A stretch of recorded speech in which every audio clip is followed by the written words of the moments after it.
Sir ఏమంటారు sir, delimitation వల్ల south voice కోల్పోయే అవకాశం ఉంది పార్లమెంట్లో? తప్పకుండా. ఎట్లా అంటే ఇప్పుడు ఆయన కొత్త పార్లమెంట్ కట్టాడు. కొత్త పార్లమెంట్లో 888 అని ఒక నంబర్ వేసాడు. ఏం 888 ఎందుకు వేసాడు? ఏ పార్టీలను తీసుకొని చర్చ పెట్టాడు? పార్లమెంట్లో చర్చ జరిగింది, అసలు జరగలే. 888 తెస్తున్నా అని అంటే ఆ పైలోకంలో ఇంద్రుడు, ఇక్కడ నరేంద్రుడు. అంటే ఆయన ఇంద్రసభ నడిపిండు, నేను ఇంద్రసభ నడుపుతాను అని చెప్పేసి ఆయన అఖండ భారత నినాదంతో మిగతా దేశాల్లో అన్నిటిని కుప్పగూల్చి అది భారతదేశంలో కలుపుకునే కుట్ర జరుగుతుంది. ఆ కుట్రకు నరేంద్ర మోడీ దానికి జమిలీ ఎన్నికలు అనే ఒక నినాదం తీసుకొచ్చుకున్నాడు.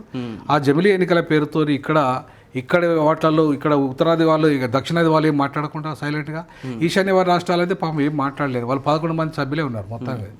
కాబట్టి ఇవాళ 130 మంది సభ్యులు మన దగ్గర ఉన్నాం. మనం పెరుగుతున్నది ఎంతమంది? ఈ డీలిమిటేషన్లో మనకు 28 మంది పెరుగుతున్నారు మొత్తం. అంటే 130 కాస్త 160 అయితే అనుకుందాం, అంతే. 30 పెరుగుతుంది. కానీ వాళ్ళు ఎంతమంది పెరుగుతున్నారు అంటే 159 మంది పెరుగుతున్నారు. అంటే ఇప్పుడున్న సీట్లు కాక ఇప్పటికే వాళ్ళు కేవలము నార్త్ ఇండియా సీట్లే 303 సీట్లు ఉన్నాయి, మళ్ళీ మధ్య భారతదేశం కాకుండా. నార్త్ ఇండియా సీట్లు అంటే ఒక్క ఉత్తరప్రదేశ్ 80 సీట్లు ఉన్నాయి. 150 అది 63 పెరుగుతున్నాయి ఒక్క సీట్. అంటే 80 + 63 ఎంత అయితే చూడండి, అంటే 142 143 అయితే. అంటే అంటే ఒక బ్రిటన్తో సమానం.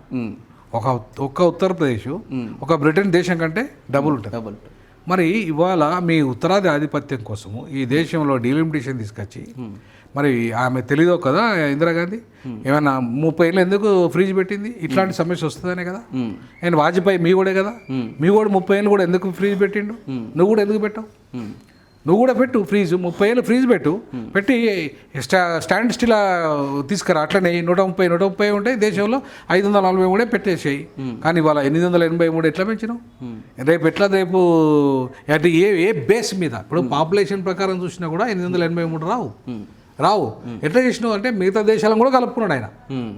మిగతా దేశాలను కూడా, నేపాల్ పార్లమెంట్ సభ్యుల సంఖ్యను కలుపుకున్నాడు, మిగతా వాళ్ళని కూడా కలుపుకోవాలి.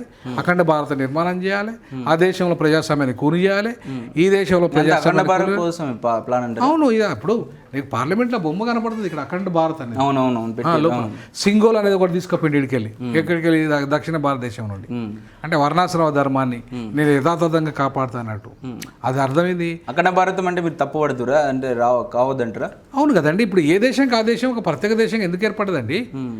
ఇప్పుడు even south Korea north Korea విడిపోయింది. ఎందుకు విడిపోయినాయి? సౌత్ మీద వివక్షత ఉంది అని విడిపోయింది కదా.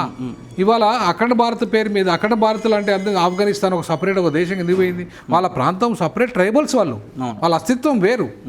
పాకిస్తాన్ వాళ్ళ అస్తిత్వం వేరు, బంగ్లాదేశ్ అస్తిత్వం వేరు, దక్షిణాది వాళ్ళ అస్తిత్వం వేరు, ఉత్తరాది వాళ్ళ అస్తిత్వం వేరు. మా పాలన మేము ఇప్పుడు తెలంగాణ ప్రత్యేక రాష్ట్రం ఎందుకు కావాలన్నామండి? మన నిధులు మన నియామకాలు అంతే కదా. ఇప్పుడు కూడా దక్షిణాది వాళ్ళు కూడా అదే అడుగుతున్నారు.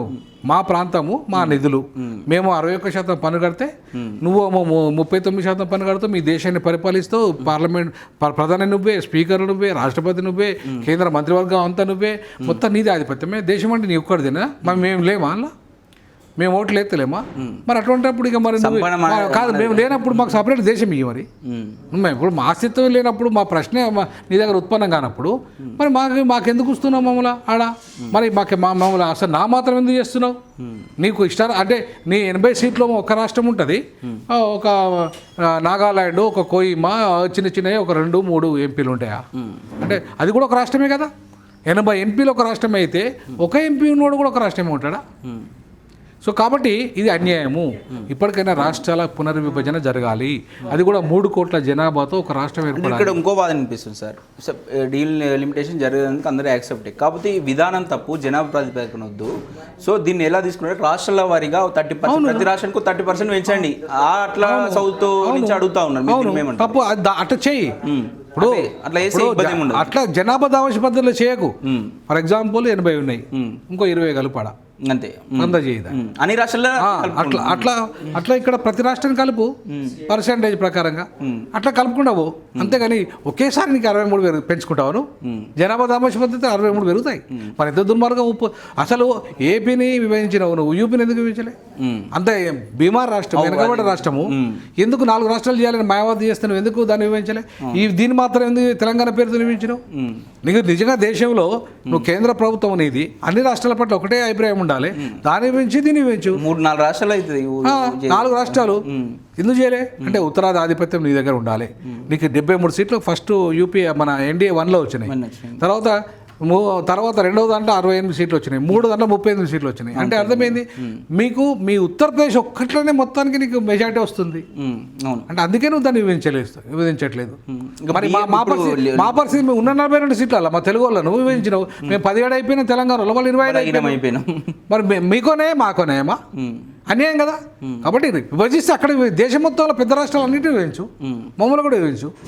కానీ అక్కడ విభజించకుండా అంత పెద్ద 80 ఎంపీలు 42 విభజిస్తాడట, కానీ 80 ఎంపీలు మాత్రం విభజించాడట. ఇంత అన్యాయం అండి. అంటే ఇలా హిందీ కూడా అంతే. హిందీ అక్కడ పెట్టినావు ఉత్తరాదిలో పెడితే ఇవాళ 25 ప్రాంతీయ భాషలు నాశనం అయిపోయినాయి.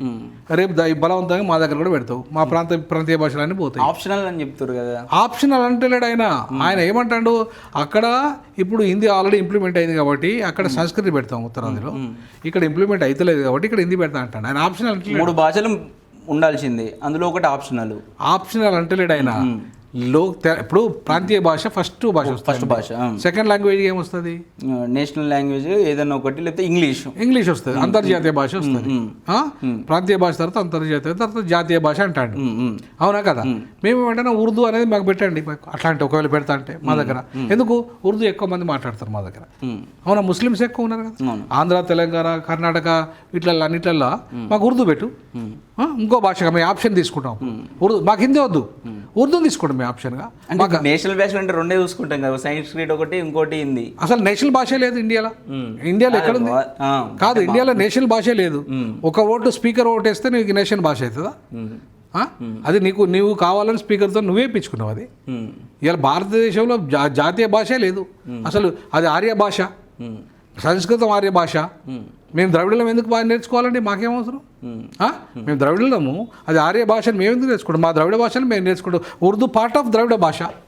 మా దగ్గర వచ్చి మా ప్రాంత ప్రజలు మాట్లాడే భాష, మేము అది నేర్చుకుంటాం. మాకు కావాలంటే మా ముస్లిం సోదరులు మా వాళ్ళు వాళ్ళతో వాళ్ళ భాషను మేము నేర్చుకుంటాం. మేము హిందీ ఎందుకు నేర్చుకుంటాం అండి? మేము సంస్కృతం ఎందుకు నేర్చుకుంటాం? మాకేమవసరం? మాకు అసలు దాంతో ఉపయోగం లేదు, ఉపాధి లేదు. మేము ఎందుకు నేర్చుకోవాలి? అంతో ఇంత ఉర్దూతో ఉపయోగం ఉంటుంది, ఎందుకంటే మా వంతుని మాట్లాడుకోవాలి కాబట్టి. అవునా, కమ్యూనికేషన్ చేసుకోవాలి కాబట్టి. ఇంగ్లీష్ అనేది మాకు ఉపాధి కోసం, జాబ్ కోసం. మా అస్తిత్వము, మా భాష, కమ్యూనికేషన్, మా తల్లిదండ్రులతో మా ప్రేమను పంచుకోవడం తెలుగులో మాట్లాడుకుంటాం. ఈ భాష విషయంలో ఇప్పటికే అనేక లాంగ్వేజ్లు వేయడం వల్ల నైపుణ్యాలు లేకపోతున్నాయి. ఈ భాష చదవాలా, ఆ భాష చదవాలా అంత ఫస్ట్ ప్రాంతీయ భాషలో నేర్పాలి చదువు అనేది. అది పక్క ఉనికి ఉండాలండి, మనకు ఉనికి ఉండాలి. 6th వరకు కూడా ప్రాంతీయ భాష కంప్లీట్ గా నేర్పు. ఇంకోటి ఇంగ్లీష్ ఉంటే సరిపోతుంది, అంతే. ఇంగ్లీష్ ఆప్షన్ చాలు. అందుకే ద్విభాష, తమిళనాడులో ద్విభాష అంటున్నారు. మాకు ఇంగ్లీష్ చాలండి. మేము ఇప్పుడు న్యూ ఎడ్యుకేషన్ పాలసీ ప్రకారం 3వ కూడా ఉండాలంటారు కదా వాళ్ళు. అదే అంటున్నా, వాళ్ళు కావాలని బలవంతంగా రుద్దుతారు అంటున్నా. ఒకవేళ మీరు బలవంతంగా రుద్దకపోతే మేము ఉర్దూ మాకు పెట్టు అంటున్నా. మా దక్షిణాదికి ఉర్దూ పెట్టు, దక్షిణాది మొత్తం ఉర్దూ పెట్టు. మాకు ముస్లిమ్స్ ఉన్నారు మా సోదరులు, వాళ్ళు మా తెలుగు మాట్లాడతారు చాలా మంది. మీ వాడు ఢిల్లీ పోతే మనం హిందీలో మాట్లాడాలి, వాడు ఇక్కడికి వస్తే మనం హిందీలో మాట్లాడాలి. అంటే వాడు మాత్రం తెలుగు నేర్చుకోడు, వాడు మాత్రం తమిళ్ నేర్చుకోడా. అంటే వాడిని ఆధిపత్యం చూడు. ఢిల్లీ పోతే మనం హిందీలో మాట్లాడాలి, వాడు హైదరాబాద్కి వస్తే కూడా మనం కూడా హిందీలో మాట్లాడాలి. అంటే ఇంత దుర్మార్గం, వాడి ఆధిపత్యం చూడండి. ఏం ఉపయోగం అంటారు హిందీ మన మీద రుద్దడం వల్ల? వాళ్ళకి వచ్చే ఉపయోగం ఏంటంటారు? చెప్తున్నా కదా, ఇప్పుడు వాళ్ళకు ఓట్ బ్యాంకు. ఫర్ ఎగ్జాంపుల్ ఉత్తరాది వాళ్ళంతా వ్యాపారాలు ఇక్కడ చేసి మార్వాడి, గుజరాతీ, రాజస్థాన్ వీళ్ళంతా వ్యాపారాలు అయిపోయినాయి. ఇప్పుడు రేపు హిందీలో మాట్లాడుతా అంటే మన వ్యాపారాలు వాళ్ళే పెరుగు. వ్యాపార విస్తరణ కోసమే అంటారు. అలా వ్యాపార విస్తరణ కోసము, రాజ్య విస్తరణ, వ్యాపార విస్తరణ, రేపు వాళ్ళ ఓట్ బ్యాంకు విస్తరణ, రేపు ఒకే దేశము, ఒకే ఎన్నిక, ఒకే భాష, ఒకే భాష నినాదం. కాబట్టి ఒకే భాష అంటే ఏం భాష? హిందీ భాష. మరి ఇంకా మిగతా భాషలు ఏం కావాలి? కాబట్టి ఇది కంప్లీట్గా అప్రజాస్వామికము. ఇది మొత్తం అస్తిత్వాన్ని దెబ్బకొట్టడము.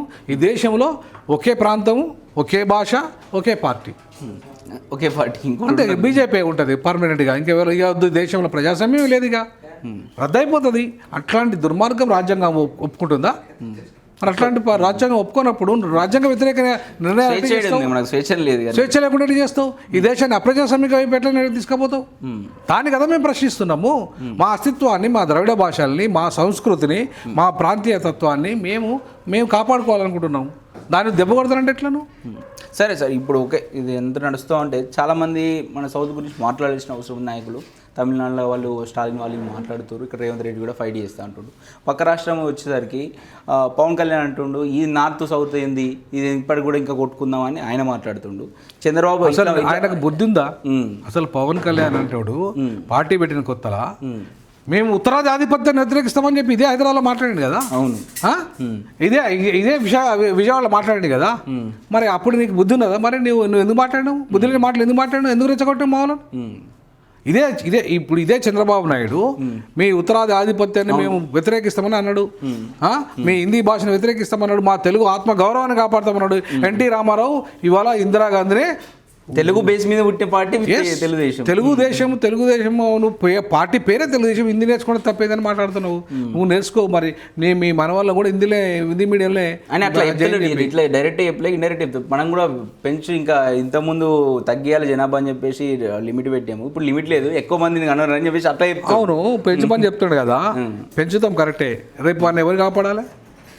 ఇప్పటికే ఉద్యోగాలు లేవు, ఇప్పటికే బడ్జెట్ లేదు, ఇండ్లు లేవు, ఉపాధి లేదు. వాళ్ళని ఎవరు పోషించాలి? 10 మంది నేను గంట ఎవరు పోషించాలి? నాకేం లేనప్పుడు ఎట్లా పోషిస్తారు? అంటే ఇవాళ దరిద్రం చేద్దాం అనుకుంటున్నావా? దక్షిణాది వాళ్ళందరినీ దరిద్రం చేసి పడేద్దాం, పేదరికంలో పోతారు, పేదరికంలోకి నెట్టి పడతాము. మాకు అవసరం ఏందండి? నువ్వు అట్లా కాదు, నీకు చిత్తశుద్ధి ఉంటే 3 కోట్లకు ఒక రాష్ట్రం చేయమని చెప్పి అడిగే దమ్ము ఉందా చంద్రబాబు నాయుడుకు? చేయమనండి. 3 కోట్లకు రాష్ట్రం చేయాలి. అప్పుడు మొత్తం ఈ దేశంలో 135 కోట్ల అంటే 50-60 రాష్ట్రాలు అయిపోతాయి. మరి అప్పుడు 60 మంది ముఖ్యమంత్రులు అయితే తప్ప. సో కాబట్టి ఇవాళ 60 ఆగవా బాబు ఒకటే నిమిషం. వాళ్ళు 60 మంది ముఖ్యమంత్రులు అవుతారు, తప్పేముందండి? ఇప్పుడు అక్కడ 25 కోట్ల జనాభా ఉన్న అమెరికా 50 రాష్ట్రాలు అయింది. మరి 135 కోట్ల జనాభా ఉన్న ఈ దేశము కనీసం ఒక 50 రాష్ట్రాలు కావదా? కావాలి. మరి పరిపాలన విభజన కోసం కదా, ప్రజల సమగ్ర అభివృద్ధి కోసమే కదా. నువ్వు ఎందుకు చేస్తలేవు? ఉన్న జమ్మూ కాశ్మీర్ స్టేట్ స్టేటస్ తీసి పడేసినావు. కాబట్టి ఇవాళ అప్రజాస్వామికం వైపు పోతున్నాడు మోడీ నియంతృత్వం. ఒక వ్యక్తి నియంతృత్వం వైపు పోతున్నది. ఒక పార్టీ నినాదము, ఒకే పార్టీ, ఒకే వ్యక్తి, ఒకే దేశము, ఇట్లా ఈ నినాదాలన్నీ అప్రజాస్వామికం. భిన్న ప్రజలు, భిన్న సంస్కృతి, భిన్న కులాలు, భిన్న మతాలు కలిపి ఒక దేశం. అంతేగాని ఒక్క మతం ఒక దేశం కాదు, ఒక కులం ఒక దేశం కాదు, ఒక ప్రాంతం ఒక దేశం.